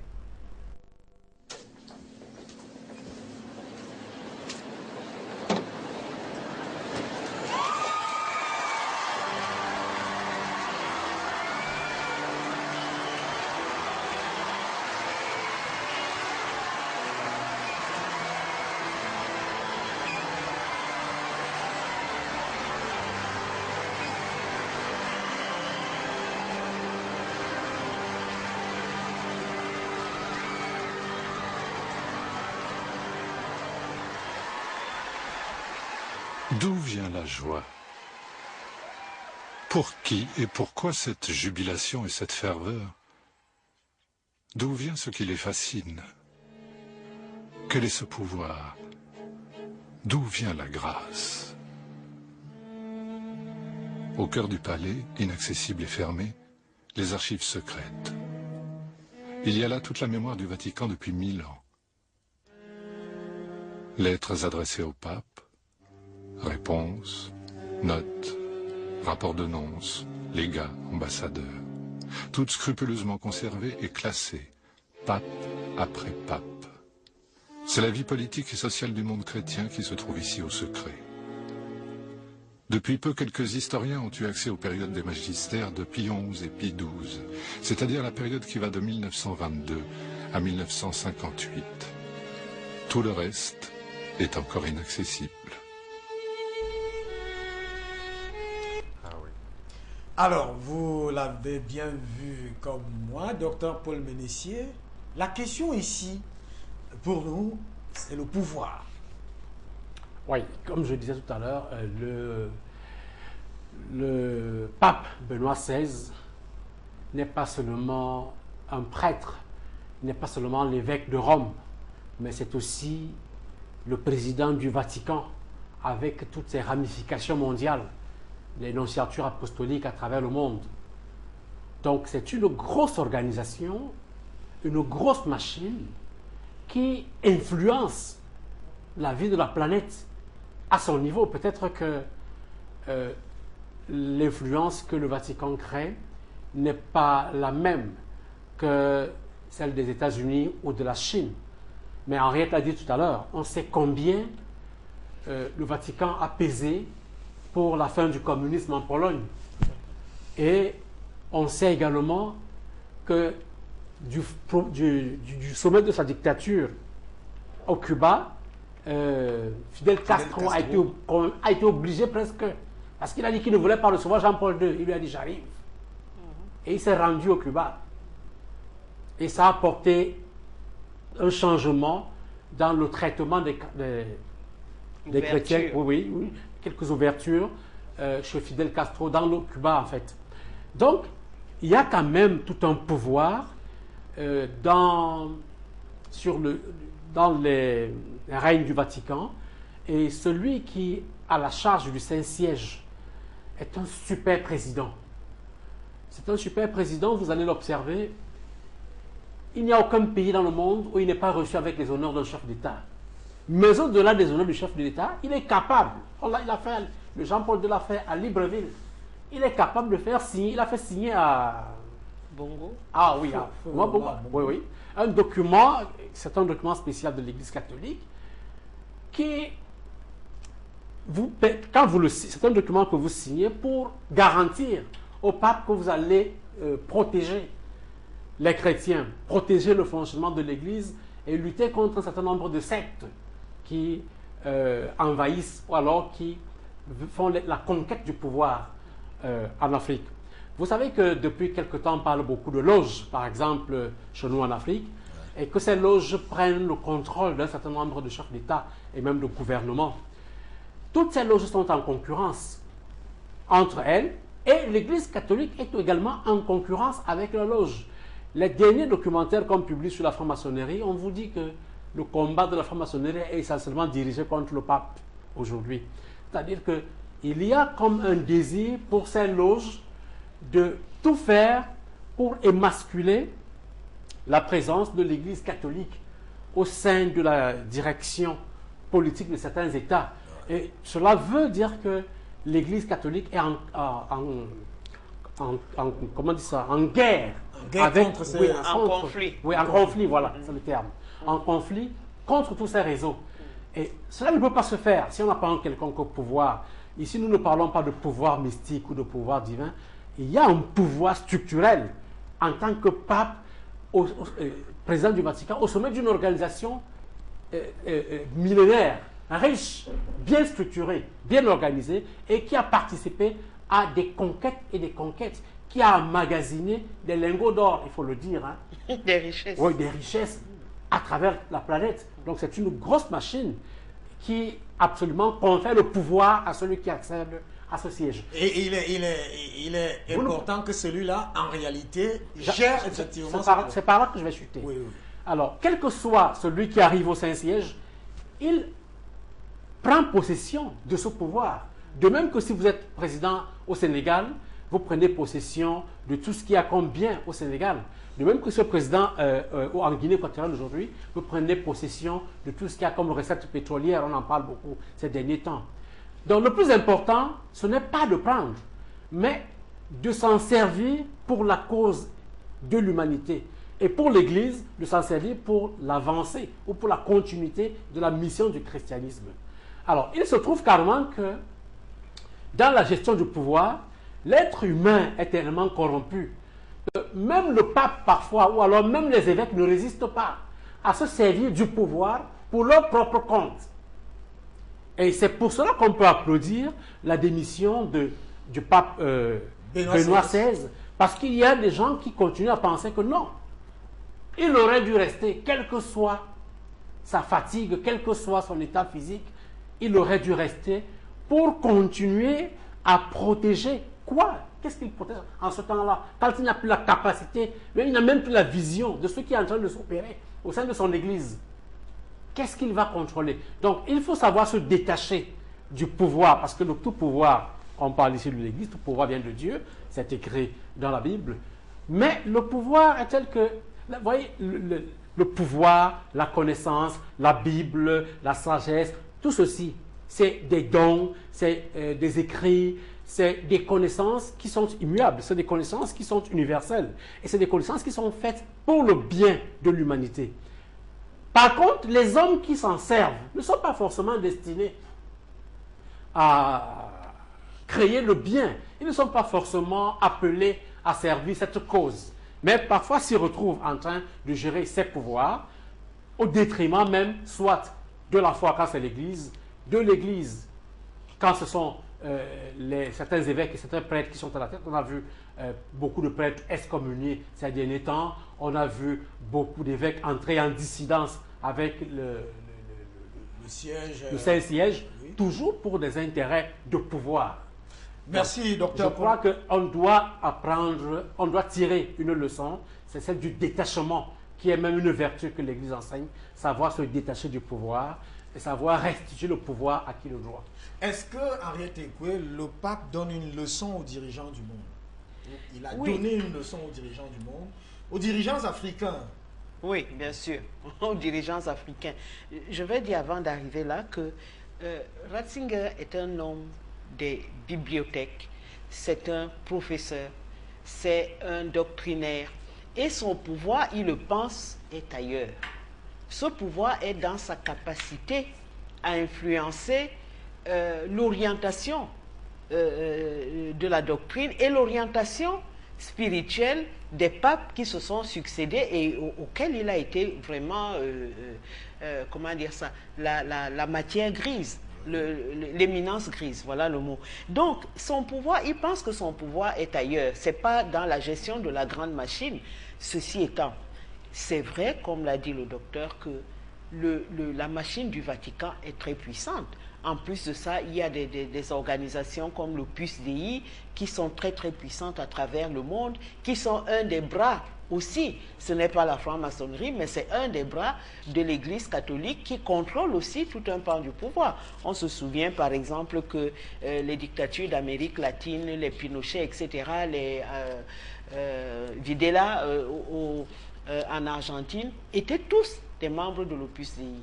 Donc la capacité du Vatican à influencer des pouvoirs après les monarchies qui sont tombées, où ils jouaient un rôle très important, mais des régimes aujourd'hui, cette capacité existe encore. Donc être une autorité morale, je crois que Ratzinger est convaincu que le fait qu'il soit passé là 8 ans, ça n'a pas entamé ce qu'il a été comme autorité morale, et il revient dans l'ombre pour continuer à faire son boulot. Ceci étant, c'est une leçon pour les chefs d'État africains. Il ne faut pas oublier que, par exemple, le président de Côte d'Ivoire, M. Houphouët-Boigny, était littéralement mort, mais tant qu'il n'était pas complètement mort, mais il était cliniquement mort, il est quand même resté chef d'État jusqu'au bout. Donc, il faut savoir quitter le pouvoir lorsqu'on sent que ses forces ne vous autorisent plus à aller au bureau tous les matins, à rester au bureau jusqu'au soir, à signer des dossiers, à faire du travail, et qu'il vaut mieux en rester là que d'aller se reposer pendant 6 mois et dire qu'on est toujours chef d'État.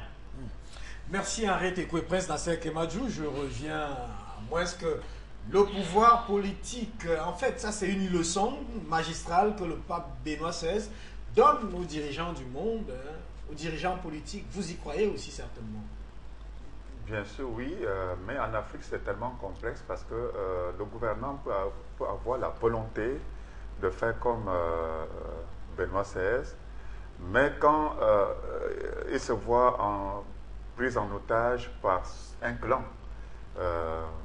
et qui n'est pas tellement aussi discret, il est probable qu'il renonce à prendre une position d'honneur pour partir avant le temps, parce que c'est vrai, à un certain âge... Mais c'est ça qui engendre des conflits, des guerres et tout ce qu'on vit, hein? Tout à fait, mais c'est ça qui alimente effectivement cette tension ethnico-tribale, à cause du fait que lorsqu'on gouverne en Afrique, on ne gouverne même pas pour la nation, on gouverne pour le clan. Et lorsque tu es même fatigué de partir, le clan te dit non, ne pars pas, nous sommes morts, si tu pars, au risque d'avoir des problèmes. Là, on le fait maintenir, c'est-à-dire que par contrainte. Bon, pourtant, le monsieur, il a pensé peut-être à faire un plan de transition et d'alternance. Bon, maintenant, pour ce qui concerne le problème de pape et de Vatican, comme le docteur Mélissier a dit, c'est un monde trop complexe et politique. Regardez l'implication de pape, c'est-à-dire que Jean-Paul II, dans le conflit Irak-États-Unis. Je crois qu'il a beaucoup contribué pour pousser Tarak Kazi, qui était catholique, parce que le numéro 2 de pouvoir était un catholique, le ministre des Affaires étrangères, c'est-à-dire Tarak Kazi. Lorsqu'il a été reçu au Vatican, il a fait des confessions pour donner secrètement certains guides pour permettre de sauver la vie des populations et aussi sauver la vie de Tarak Kazi. Et c'est pour ça que vous avez vu qu'on a pendu Saddam Hussein, on a pris Tarak Kazi pour le faire semblant de le condamner et tout, mais il est dans une villa appelée prison de santé. Bon, j'ai dit, c'est une mafia. Et lorsqu'on mélange la mafia avec la foi, ça ne passe pas. Et c'est pour ça quand Henri Adékoué précise bien l'homme de Benoît XVI, qui est un homme intellectuel, qui est un homme réfléchi, et que sa position sage qu'il a prise pour se retirer n'est que vraiment normale et salutaire. Alors, on va vers la fin de cette émission. Je proposais, parce que là, vous parlez des situations qui secouent le monde. On a cette situation où pratiquement, c'est le docteur Paul Ménessier qui l'a dit, où l'Europe est en train d'entraîner le monde à ce qui, honnêtement, authentiquement, se qualifierait de vers la dérive. Peut-être que c'est pour la fin de cette civilisation. D'ailleurs, Henri Adékoué a évoqué cette affaire de zoophilie en Allemagne. Je proposais successivement 2 reportages qui mettent en cause cette histoire de pédophilie dans les cercles de la foi. Reportage.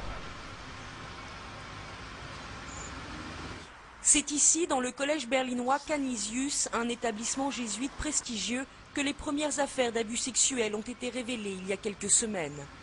Et voici l'un des hommes qui a fait éclater ce scandale, Thomas, victime de sévices sexuels alors qu'il n'avait que 13 ans. Plus de 30 ans après les faits, il a trouvé le courage d'en parler, de dénoncer 2 prêtres enseignants. Son témoignage et celui de ses camarades du collège Canisius ont provoqué des révélations en cascade. Selon moi, le véritable scandale dans toute cette affaire, c'est que l'un de ces prêtres qui m'a torturé ait pu continuer à sévir pendant 30 ans dans une douzaine d'autres villes, et même jusqu'au bout du monde, en Amérique du Sud.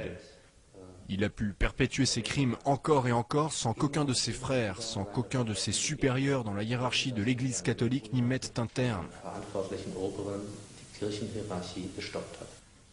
Depuis plusieurs semaines, pas une journée ne s'écoule sans son lot d'accusations contre des institutions religieuses.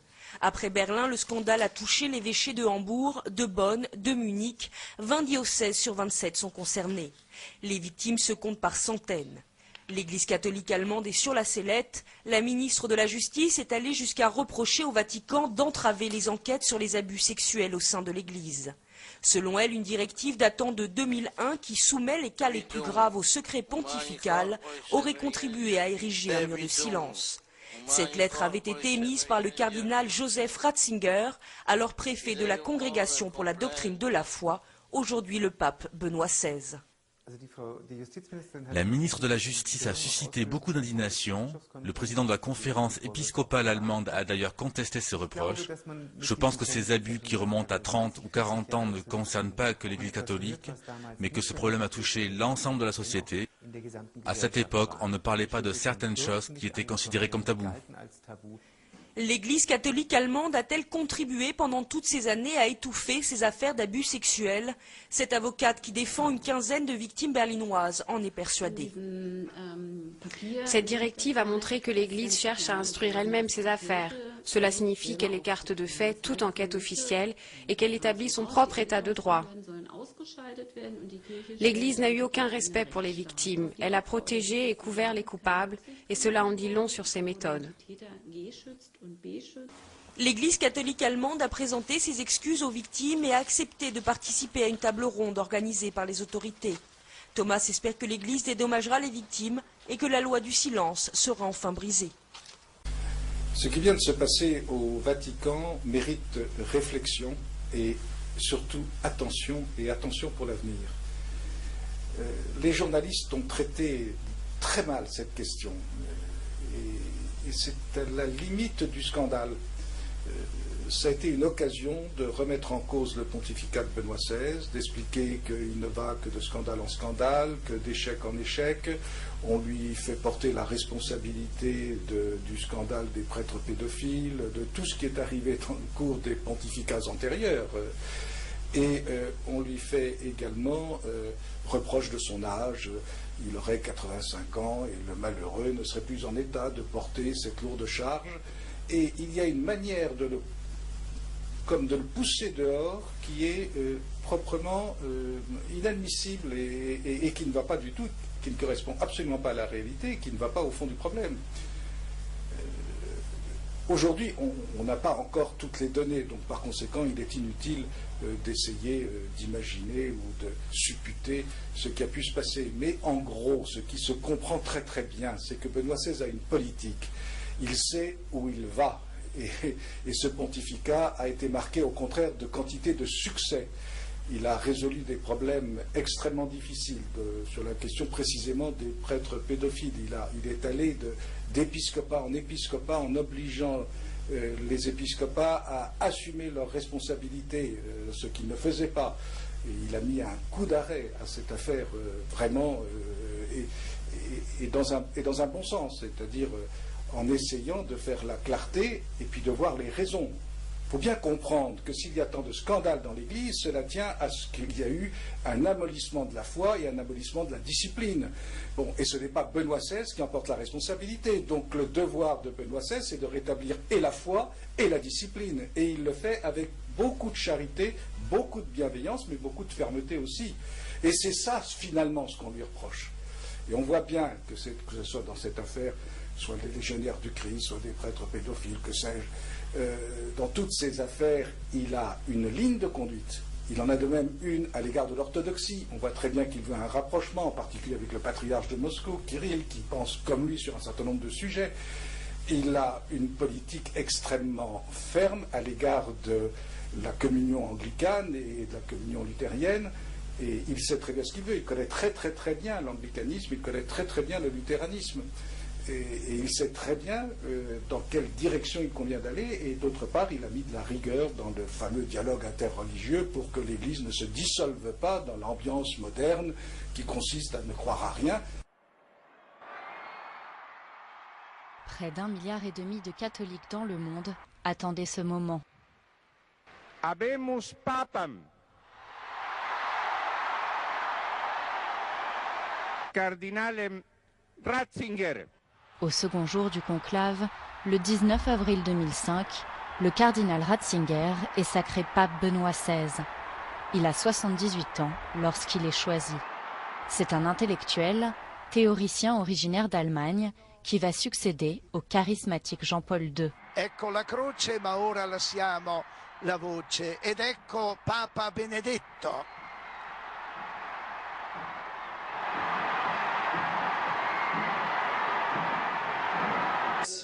Patris et Filii et Spiritus Sancti, descendat super vos et maneat semper.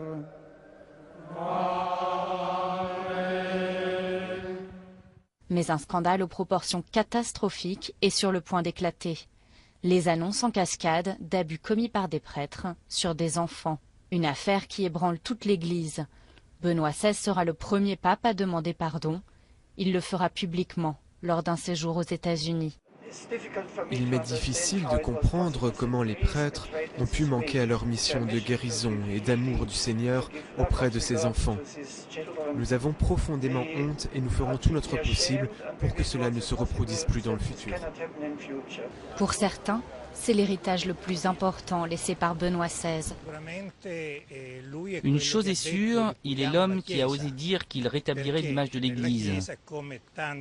Au sein de l'Église, comme ailleurs, il y a de bonnes et de mauvaises choses. Mais le pape Benoît XVI aura redoré l'image de l'Église. Il n'y avait jamais eu de tel pape auparavant. Mais au-delà du scandale de la pédophilie, Benoît XVI a aussi été un pape très critiqué pour son ultra-conservatisme. Beaucoup lui reprochant de ne pas être parvenu à guider l'Église dans le XXIe siècle. Ses positions strictes sur l'homosexualité, les femmes prêtres, l'avortement ou l'euthanasie ont été dénoncées, considérées comme dépassées par beaucoup, y compris dans son propre pays, l'Allemagne. Pour les experts, le théologien a trop souvent pris le pas sur le chef de l'Église. Il a montré les limites de ses compétences. Lorsqu'il parlait en théologien, il oubliait ses fonctions de chef de l'Église. Il a commis beaucoup de bévues, nous le savons tous trop bien. Par exemple, ses discussions avec le monde arabe ou sur des questions de morale. Alors voilà, le pape Benoît XVI, il ne s'appellera plus Benoît XVI le 28 février prochain à partir de 20h. Mais c'est un pape qui a vécu, et docteur Paul Ménessier, là on est pratiquement au cœur de certaines dérives, comme on a décrit tout à l'heure. Et on se pose déjà la question, parce qu'on est pratiquement vers la fin de cette émission spéciale, la question de savoir, est-ce que maintenant, le prochain pape, il va gérer toutes ces contradictions-là, ces dérives? Les dérives sont humaines, et c'est en cela que je vais distancer ma vision de celle du prince Nasser. C'est-à-dire que l'Église, c'est l'Église, et les hommes sont les hommes. Et je crois que ce qui se passe aujourd'hui, en termes de dérive au sein de l'Église, rentre dans ce que j'ai développé tout à l'heure, la totale dégénérescence des mœurs dans la civilisation occidentale. Faites un tour en Europe, en France, en Italie, en Espagne, et dimanche, allez à l'église. Il n'y a personne. Les églises sont vides. Il n'y a pas de chrétiens. Si vous trouvez 5 dans une messe, beaucoup. J'ai participé, je suis allé dans des paroisses où on se retrouvait 2 ou 3 noirs. Il n'y a même pas d'Italiens, alors que nous sommes en Italie. Vous venez faire la messe. Alors, quand nous sommes arrivés en Italie, j'avais un camarade africain qui voulait devenir diacre. Et nous sommes allés voir l'évêque pour qu'il devienne diacre. L'évêque a trouvé que comme il était africain, noir et tout, il fallait qu'il rentre d'abord en Afrique, demander l'autorisation de son évêque, qu'on lui envoie des tas de dossiers. Bref, c'était tellement compliqué. Et il avait besoin d'un diacre dans sa paroisse. Alors qu'est-ce qu'il fait? Il prend le dernier blanc qui arrive, quel que soit son degré de moralité. C'est donc comme ça que, et ça c'est général dans toute l'Europe, les gens se retrouvent prêtres. On a trouvé des prêtres qui ont fait une année, c'est-à-dire qu'ils ont été ordonnés 1 an après, on a trouvé dans son compte des milliards. Et les journalistes ont fait un scandale. D'où te viennent des milliards? Tu viens d'être ordonné il y a 1 an, jeune prêtre. Tu n'as même pas de fidèles. Donc, voilà ce qui se passe en Europe. Les individus qui n'ont rien à voir avec la foi ont envahi l'Église et l'ont prise en otage. Donc, ils se permettent de commettre des forfaits comme la pédophilie, l'homosexualité et tout ce que vous pouvez imaginer avec le couvert de la soutane. Puisque quand vous avez la soutane, vous avez les honneurs, vous avez les facilités. Quand vous encadrez des enfants, les blancs, chez eux, chez les occidentaux, ils viennent confier les enfants aux prêtres.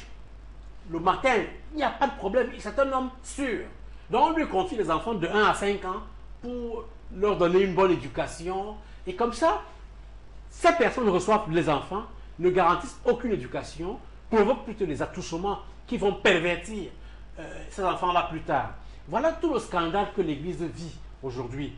Et aussi bien aux États-Unis qu'en Amérique latine, mais surtout en Europe, c'est ce scandale. L'Église est prise en otage par des hommes qui n'ont rien à voir avec la foi. Par contre, là où le problème est grave, c'est que le pape, alors les Occidentaux revendiquent l'Église. Ils revendiquent la papauté, ils revendiquent toutes les décisions qui doivent organiser l'Église. Mais quand vous voulez voir les fidèles, il faut aller en Afrique ou en Amérique latine. S'il n'y a pas de fidèles en Afrique, s'il n'y a plus de fidèles en Amérique latine, l'Église n'existe plus. Pour que l'Église existe, il faut qu'il y ait ces 2 continents. France, vous appelez quoi? France, il y a radio de français là. RFI. Radio France, voilà. RFI n'existerait plus s'il n'y avait pas l'Afrique. Parce que RFI est même pour les francophones d'Afrique, et c'est tout. Et les Français n'ont pas encore compris que si l'Afrique n'existe plus, RFI meurt. Par conséquent, la France avec. Donc, c'est la même chose avec l'Église. Si les gens cessent de croire en Afrique, il cesse de croire en Amérique latine, l'Église devient zéro. C'est pour cela que celui qui viendra désormais pour remplacer le pape Benoît XVI, il est très judicieux à mon avis. Que s'il ne peut pas être de l'Afrique, qu'il soit au moins de l'Amérique latine. Parce que je ne comprends pas comment un Français, un Allemand, les Italiens ont passé tout leur temps à combattre Jean-Paul II. Pourquoi? Il appelait Papa Polacco. Il a dit le pape des Polonais. Et celui-ci qui est arrivé, on l'appelait Papo Tedesco. Non, le pape des Allemands. Donc, le Vatilix est une conspiration des Italiens. C'est des Italiens qui veulent renverser le pape, qui essayent de tout faire pour anticiper sa sortie.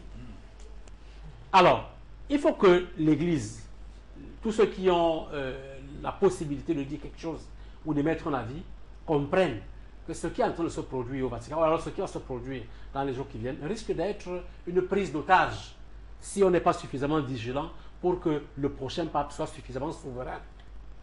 Pour que le prochain pape soit suffisamment souverain dans ses actes, dans ses prises de position, dans sa foi. Henriette Ekoué. Oui, on parle beaucoup en France notamment de la crise des vocations. Et on a souvent vu dans des campagnes, dans des reportages, des prêtres venus du Rwanda, du RDC, du Cameroun, du Bénin, qui vont tenir des communautés entières de catholiques, parfois dans des zones reculées, dans des campagnes. C'est donc dire qu'en tant qu'ouvriers du Seigneur, les Africains sont au front. Et je pense que le fait que les prêtres conservateurs, les cardinaux, les papes conservateurs aient soigneusement évité de nommer assez de cardinaux pour qu'un jour, il y ait un minimum d'équilibre, aussi bien des Africains aux côtés des ressortissants d'Amérique latine, pour contrebalancer le pouvoir des Européens, sans compter un pays comme les Philippines, qui est un pays catholique, qui est aussi un très grand pays catholique d'Asie. Vous voulez dire que les gays sont déjà pipés, c'est ça? Mais écoutez, on n'arrête pas de dire que si on regarde le nombre de votants, il y a plus de cardinaux européens que de cardinaux des autres pays, des autres continents. Quand vous regardez même les bénédictions papales, est-ce que les bénédictions papales tombent beaucoup sur des grandes familles, par exemple pour des mariages, sur les grandes familles catholiques en Afrique? Très peu. Mais les bénédictions papales au cours des mariages vont surtout aller vers les familles bien riches, qui sont des familles européennes, à qui on reconnaît un catholicisme digne d'obtenir, au moment où on scelle le mariage, une bénédiction papale. Il y a donc un racisme, moi je pense que c'est ce qu'il faut dire, il y a un racisme réel. Lorsqu'on a par exemple constaté que des enfants sans défense, parce que c'est des enfants qu'on confie à l'église, soit ils sont à l'internat, soit ils sont dans des orphelinats. C'est des enfants qui sont sans défense. Et on s'en sert jusqu'à ce que le gosse soit grand. Et on recommence. Et on n'excommunie pas les gens. Et on ne met pas au pas ces églises qui l'ont fait, en les mettant dans une forme de quarantaine. Ça veut dire que, normalement, du point de vue des mœurs, du point de vue du respect de la doctrine, il faudrait que le prochain pape soit noir ou sud-américain ou peut-être asiatique. Pas européen. Non, quand même. Non, tout de même. Combien de siècles où ils ont... Parce que si l'Église ne donne pas l'exemple de l'abolition du racisme, parce que c'est de ça qu'il s'agit, lorsqu'on voit tous ces cardinaux, tous blancs, et quelques têtes de nègres entre ici ou là, ça veut dire qu'il y a eu un travail réel de marginalisation des clergés africains pour que le cardinal soit un élément rarissime qu'on ne voit pas dans certains pays, d'où la grande fête qu'on fait lorsqu'il y a un cardinal. Par exemple, l'aéroport du Bénin aujourd'hui porte le nom du cardinal Gantin, parce que c'était... Voilà. Donc, je pense que c'est du racisme et que l'Église va être comptable de ce que, avec son racisme, elle a évité que des gens qui ont servi Dieu, fidèles n'arrive pas à ce poste-là. Merci Henriette Ekwe. Président Sekemadjou, votre intervention, on va prendre le dernier élément, c'est-à-dire les réactions. Il y en a eu plusieurs des chefs d'État, Barack Obama, Angela Merkel, François Hollande. On va prendre des réactions. Ça, c'est pour eux. Je crois que le rêve n'est pas interdit, certes, mais ce serait trop osé de postuler au poste de pape aujourd'hui par les Africains. Pourquoi? Parce qu'ils n'ont pas participé à la confection de cette loge, de cette confrérie. Et regardez seulement le Rome. Rome a au moins plus de 60 cardinaux.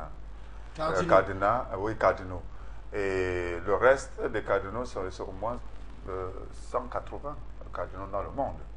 Donc, c'est même trop rêvé. Quand vous voyez derrière le pape, est-ce que vous pensez que ces cardinaux-là ne peuvent pas, au moment crucial, choisir de sauver la foi? Non. Le racisme est beaucoup ancré en Italie, en France et en Allemagne. C'est que vous ne savez pas, en Angleterre. Même les nonciatures apostoliques sont en majorité. Même le rêve que les Africains pensent qu'on a aboli le racisme, le racisme est revenu en force intellectuellement. Donc, dire qu'on a aboli le racisme, c'est impossible, c'est interdit. Donc, et quand vous voyez comment fonctionne le Vatican, c'est la même chose que fonctionne le Conseil de sécurité. C'est comme si vous demandez aujourd'hui qu'un Africain peut être membre du Conseil de sécurité. Quelle décision il peut prendre? Parce qu'il vous a dit, le pouvoir, c'est la force. Et qui a la force peut protéger son peuple. Et quand vous constatez comment fonctionne maintenant le monde, c'est effectivement, on puise l'énergie au niveau du Vatican en Europe pour dominer ou convaincre le monde. Et endoctriner maintenant à travers les prêtres africains, la population africaine, pour faire croire que l'éthique au niveau du monde catholique, il n'y a rien à craindre, il faut y croire et tout. Mais je vous ai dit au départ que la foi est personnelle et la religion est universelle. Et cette fois-là, peut-être, il faut toujours espérer, puisque le pape Benoît XVI, avant sa démission, il a lancé l'année de la foi. Peut-être qu'il y aura un miracle de la foi. Vous êtes croyant. Sait-on jamais. Donc, la foi est bien possible. Et surtout qu'il y a des paramètres assez objectifs qui montrent, qui témoignent de ce qu'il y a un embrigadement volontaire de cet espace qui n'appartient pas à une personne, qu'elle soit européenne, asiatique, américaine ou africaine, mais qui est un espace de foi. Je proposais pour sortir de cette émission quelques réactions que nous avons prises, des réactions dans le monde. Espérons qu'il y aura un effet Barack Obama. Oui, tout à fait. Au Vatican. Je vais vous donner la parole tout à l'heure à Henriette Ekwe. On va prendre ces réactions, d'abord de la Cité du Vatican, et puis maintenant les réactions Angela Merkel, François Hollande et d'autres chefs d'État.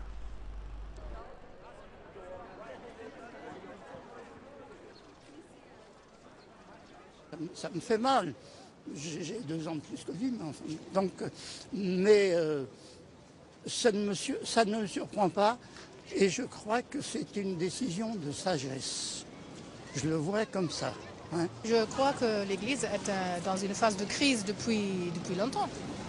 Parce que l'Église est trop conservative, doit se renouveler, je dirais. Si c'est bien vrai, alors oui, je trouve que c'est juste. S'il pense qu'il est trop vieux, beaucoup de gens prennent leur retraite quand ils se sentent dépassés. C'est normal pour moi.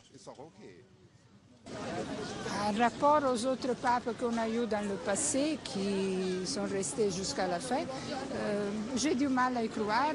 Je voudrais trouver une confirmation de ce que vous me dites parce que, voilà, ça me choque un peu. Quand Joseph Ratzinger a été élu pape il y a 8 ans, nous étions fiers en Allemagne de notre compatriote, le premier depuis un siècle dans la fonction de pape. Nous lui avions alors souhaité chance et force dans sa tâche. Si le pape lui-même, après mûre réflexion, en est venu à la conclusion que ses forces ne sont plus suffisantes pour exercer sa fonction, cela suscite mon plus grand respect. Oui, la décision de Benoît XVI suscite le plus grand respect. C'est une décision courageuse et aussi exceptionnelle. Nous devons laisser l'Église catholique déterminer comment elle entend organiser cette succession. Et nous ne présentons pas de candidat. Encore que pour François Hollande ne peut pas être candidat, il sera directement rejeté par tous les cardinaux, ça il faut le dire. Pas marié. Bon, maintenant, il n'est pas marié, et puis il a pratiquement mis dans son programme politique la légalisation du mariage pour tous, ce qui est contre la doctrine de l'Église catholique. On va terminer cette émission tout simplement en se posant la question de savoir, est-ce que lors du conclave qui sera convoqué après le 28 février prochain, la décision sera aussi sage, celle de la foi? Docteur Paul Bédessier. Oui, moi je prends le mot de fin d'Hollande. Il dit, nous ne présentons pas de candidat. Alors vous comprenez l'enjeu. La France ne présente pas de candidat. Okay. Et ce n'est qu'une manière de dire, parce que je ne suis pas sûr qu'il s'est concerté avec le clergé catholique en France. C'est une déclaration politique. Mais ça, c'est le début de la lutte. C'est ça qui vous montre que chaque pays qui vient, ou alors chaque continent, présente un candidat. Alors, ici, là, le panafricanisme religieux est invoqué. Que tous les évêques africains, les cardinaux africains qui seront présents là-bas comprennent. Déjà qu'il n'y a pas de possibilité de division. Vous êtes d'abord combien? Donc, il faut, au-delà du panafricanisme des cardinaux, que tous les évêques d'Afrique se mettent sur la même longueur d'onde. Surtout dans le cas où nous n'obtenons pas la papauté. Est-ce que c'est inadmissible que le prochain pape ne soit pas noir? C'est ici qu'il y a les fidèles, ce n'est pas en Europe. Si on laisse l'Église catholique aux Européens, elle meurt le même jour. Donc, il n'y a que des fidèles en Afrique et en Amérique latine. Il est normal que le prochain pape soit noir. S'il est blanc, s'il est, je veux dire, sud-américain, c'est encore pardonnable. Mais s'il est français, italien, espagnol, c'est la catastrophe. Donc, je crois que la déclaration de François Hollande vient susciter la curiosité. Ceux qui avaient perdu de vue qu'il faut présenter, préparer le candidat à présenter. Merci, docteur Paul Bédessier. Il peut aussi être français, italien, espagnol et être guidé par l'Esprit de Dieu. On va revenir avant d'ailleurs, le 28 ou à la veille du 28 pour une autre émission spéciale dans cette trame. C'est pour ça que j'admire la convocation du panafricanisme religieux. Arrêtez-moi. Non, je suis d'accord avec le docteur. Je crois qu'il faut le convoquer, c'est-à-dire que chaque fois que les cardinaux entrent en conclave, c'est une affaire politique. Et les grandes puissances sont souvent derrière pour voir qui pourrait être désigné pape. Parce que c'est très important. L'autorité morale d'un pape est très importante. Je suis persuadé, moi, que s'il y avait un pape africain, les conflits en Afrique avec une voix autorisée seraient différents, ou alors ceux qui sont prompts à aller jeter des bombes sur les Africains réfléchiraient par deux fois. Donc c'est un travail politique. Je sais que les catholiques diront c'est l'Esprit Saint qui nous guide. Oui, l'Esprit Saint avait guidé que ce soit Jean-Paul II au moment où il fallait passer à la phase finale d'une confrontation entre les deux blocs, le bloc occidental et le bloc de l'Est. Et là, il faut absolument que les cardinaux africains s'entendent, au besoin qu'ils mobilisent les cardinaux sud-américains pour aller ensemble à cette élection dans un conclave où ils vont être écrabouillés, écrasés par le nombre non seulement de cardinaux européens, mais surtout de cardinaux ultra-conservateurs, comme l'a voulu Ratzinger, un conclave à son image. Merci. Président Sekemadjo. Oui, mais je dirais le contraire parce que je vous ai dit, si c'était une religion de foi, je dirais oui, mais les fidèles ont adhéré sans connaître que ceux qui les dirigent ont une autre vision tenue en otage par le politique et le politique occidental. Comme je vous ai dit, c'est une affaire des Européens. Tant mieux s'il arrive qu'ils décident de prendre un cobaye africain pour mettre au Vatican, ce qui m'étonnerait d'ailleurs, parce que ce n'est pas possible. Il faut encore des années. Parce que le Vatican est un monde complexe, c'est un problème romain, comme je vous ai dit, et la preuve en est qu'on lit, même pour installer le pape, c'est en latin qu'on l'installe. Et ça n'entre pas dans notre culture. Donc l'Africain pour eux... Mais c'est quand même l'Église. L'Église, c'est vrai. La culture de l'Église. C'est la culture de l'Église. Et quand on est dans cette Église, on s'imbrigue dans cette culture. Mais malheureusement, comme le comportement, notre langue, mais les musulmans l'éthique est en Afrique.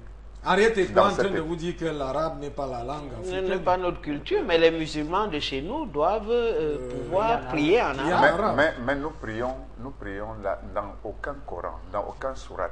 On nous oblige de prier rien qu'en arabe. C'est ce que les gens ne savent pas. C'est vrai qu'on prie en majorité en arabe, mais chacun doit prier en sa langue, à sa culture, pour mieux comprendre la tradition. C'est ce que Vatican II a fait, qui se passe très bien dans le monde actuellement. Vous savez, Hubert, il faut faire la part des choses. Je dis, je ne suis pas contre les cardinaux africains. J'ai dit que le problème de papal à Rome, ça s'éloigne chaque jour chez les Africains et en Amérique du Sud. Mais Paul Ménessier vient de vous dire que les fidèles, c'est en Afrique. C'est un argumentaire politique qu'il faudra développer. Le Saint-Siège est sacré. Que le prince le veuille ou pas, le Saint-Siège est sacré. Ouais. Et quelle que soit la personne qui viendra, que cette personne soit africaine, sud-américaine ou alors européenne, qu'il soit sûr que ça ne peut pas être une cobaye. L'Esprit de Dieu est cela. Merci, quand vous l'aurez dit, docteur Paul Ménessier, merci d'être venu, d'avoir répondu à cet appel. Je crois qu'on va retrouver le communicateur du Vatican que nous aurions dû avoir sur ce plateau, que nous n'avons pas eu pour des raisons très indépendantes de sa volonté. Madame, Monsieur, Afrique Média, c'est l'information 24 heures sur 24 et nous sommes à la pointe sur toutes les questions d'actualité dans le monde. Seules 6 questions d'actualité éminemment religieuses, vous l'avez découvert au cours de cette émission, mais aussi éminemment culturelles, mais aussi politiques sur les enjeux de la gouvernance dans le monde. Hubert et Biabimi, avec toute l'équipe Henriette et que, merci d'être venu. Merci beaucoup. C'est la première fois, c'est un honneur. Je salue vos téléspectateurs et votre équipe. Merci bien. Prince Nasser Kemadjou, merci d'être venu. Merci Hubert et à très prochaine. Merci. Docteur Paul Ménessier, merci d'être venu. Merci. À toute l'équipe et à toutes les rédactions Afrique Média, partout en Afrique et dans le monde, très bonne écoute, mais surtout très bon travail. L'information, elle continue 24 heures sur 24, car le monde, c'est nous.